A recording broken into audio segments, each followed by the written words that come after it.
This video is brought to you by patreon.com/worsttake. Get access to exclusive live streams and Discord servers, on-screen shoutouts, and early access to some videos when you join now. Help make sure that we can continue to make content like this by supporting the Patreon. Links are in the description down below.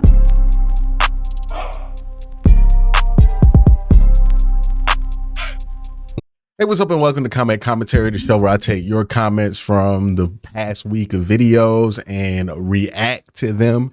This is my chance to react to the takes that you have in my comment section. So we're going to start. First one is from Cole Ramsey.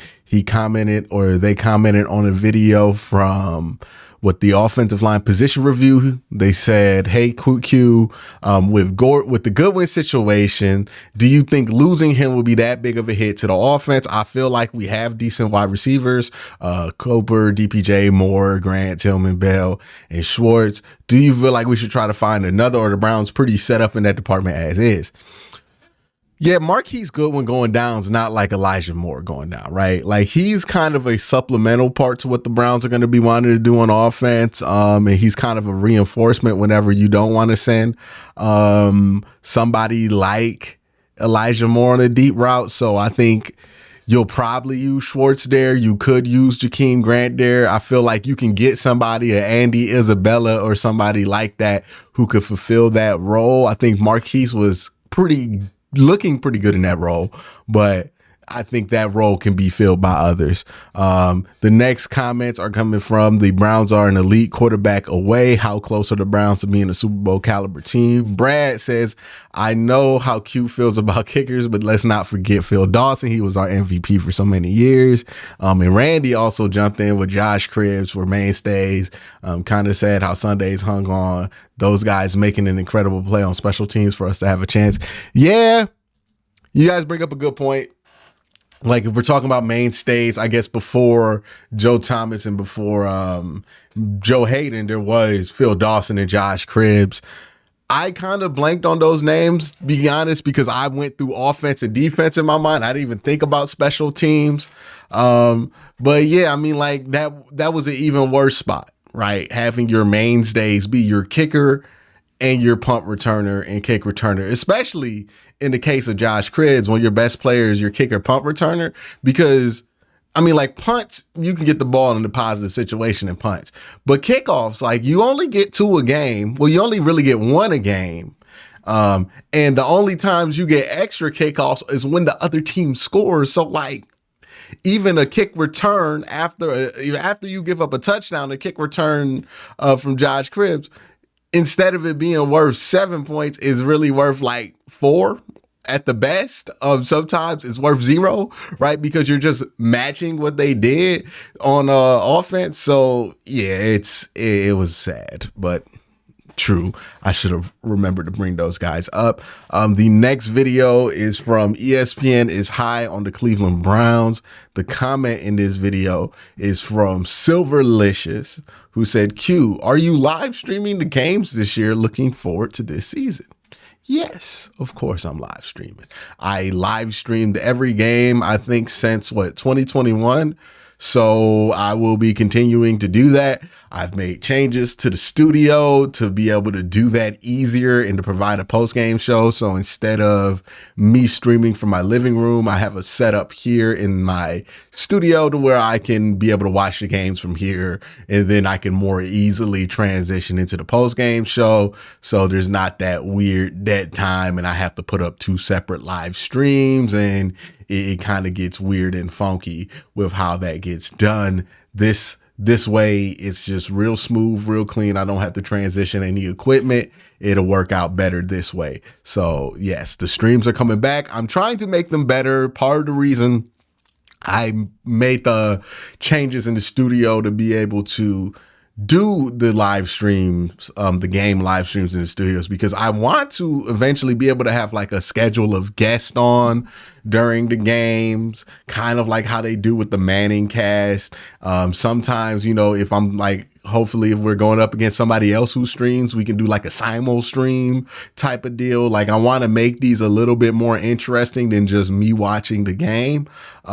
But in order to do that, I need access to my main setup. So I put everything where I produce the bulk of my videos instead of having it being streamed from the living room. So if you notice that change during the season, or you notice my set got a little bit more living roomy over the past year, this is probably why.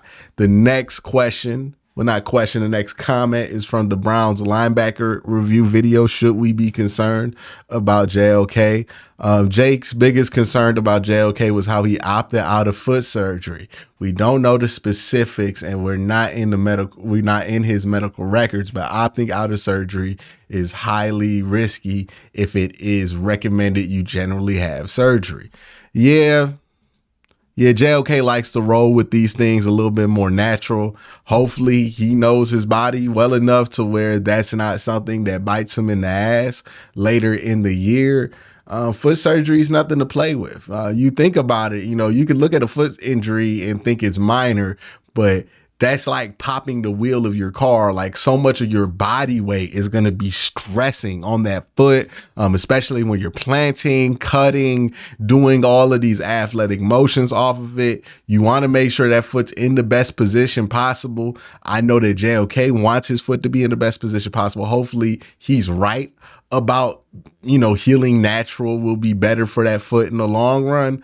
But that's all I can hope from, whether it be surgery or whether it be, just healing naturally. Whatever it takes to make sure that this doesn't become a reoccurring issue, would probably be the best situation. Again, I don't know what his body's like. He knows his body a little better than what anybody on the outside other than his doctors would. So I don't know what his doctors recommended him. I don't know anything about that. So I'll just have to take his word at it, that's the best way to go about it until evidence shows that it wasn't. What we learned about training camp week 1 was the last video I did this week. We have a comment here from Hectic Skeptic, who is a plus 30-day member. You notice the different badge that he has. Each month you go up, there's like tiers you can go up in the badges. So the longer you stay a member, the better your badge can get, until I want to know who the first person to get a white helmet stripe will be. That will be interesting to see. But let's get into Hectic's question, who says, "Hey Q, big fan, happy sub. 2 questions. When you look at the schedule, what games do you see being an absolute feast for our defense?" And I just realized that I've been listening to you all summer, but I really don't know much about you. Could you give new listeners and subscribers a quick bio? Everything you need to know about me is kind of on the channel, and I like to keep it that way. So that's why I'll answer that second part. But that first part of the question, when I look at the schedule, what games do you see an absolute feast for the defense? I really don't know enough about this defense to be able to tell, right? Usually you could tell when a feast is coming on the defensive side of the ball based on matchups. And I don't know what this defense is going to be good at. I don't know what they're going to be excelling at well. I don't know what half of the field that they can attack the best. You know what I mean? Like, are they a vertical attack team, horizontal? Are they going to be a quick? We just don't know enough about this defense to look at somebody on the schedule right now and say, hey, that's going to be a matchup that's going to have problems. But I could tell you 3-4 weeks into the season what offenses are going to get this defense problems and what offenses probably ain't going to get this defense that many problems. But thank you for the question, Hectic, and I appreciate your membership. C-Town Rock says, Q, based off of camp, all you've seen, do you think Watson can come back from full form? I'm excited, but there's a lot of negativity from our fans. In one hand, I'm confident Schwartz can turn the defense around. In the other hand, I'm concerned about Stefanski. Can he get it to the next level? What do you think? I mean, if it makes you feel any better, it's really not about the coaches. Like, the coaches are only going to be but so important. If this team succeeds, it's not because they had the right coaches. If this team fails, it's not because they didn't have the right coaches, right? It's about the pieces that you have, the players that you have, and those players being put in a pretty basic situation to win. And with what we're paying on defense and offense, like, those guys should be able to figure it out no matter how basic the situation is to be, right? Like, so I don't know if it really matters what the coaches really do from the standpoint of the question that you asked. But do I think that Watson can come back to full form? Absolutely. He looks like he's close to what he was before he got suspended. Whether you think that 2020 version was like a bigger leap from 2019 version of him, like I think he's just in general the Watson he was before he got suspended. We'll see if he got any better, but he looks to be the Watson that he was before he got suspended.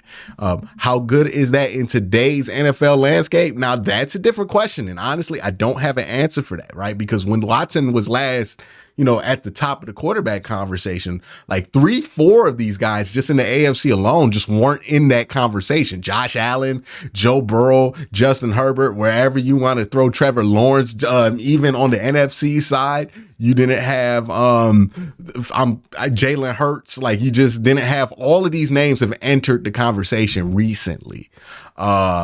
And I don't know where Deshaun Watson would be if he never had that gap in between years and he continued to play the level that he would. I don't know where he would be at because it's just, we're so far removed from that I don't know where to put him. He would probably be in that conversation, but it is going to be interesting to see like where he places if he's just playing back to the level that he was in 2019 and 2020 and 2018. But thank you for that question, C-Town Rocks. Is that it for all of the questions? That looks like it is. I want to thank everybody for commenting on all of these videos all week. I appreciate every single one of y'all. And y'all have a great day. Have an even better night.